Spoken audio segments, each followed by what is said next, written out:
maqbara is there. Yesterday we went to his maqbara and we made dua for him. Yes, and then Sayyidina Umar, he appointed him as a judge in Damascus.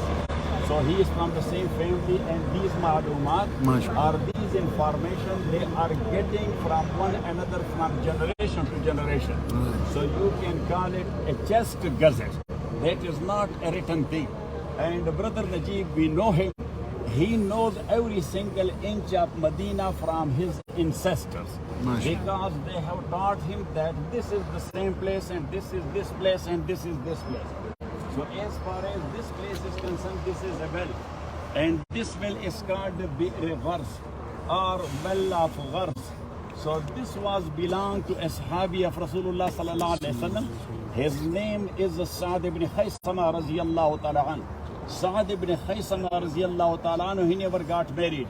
He was all alone, so he used to stay here in this garden of him. And when Rasulullah sallallahu alaihi wasallam, he was building up Masjid al-Quba, which is nearby.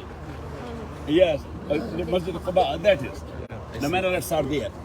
So sometime he used to come here to Sa'd ibn Khaysama radiyallahu ta'ala an, and he used to stay here and to sleep here.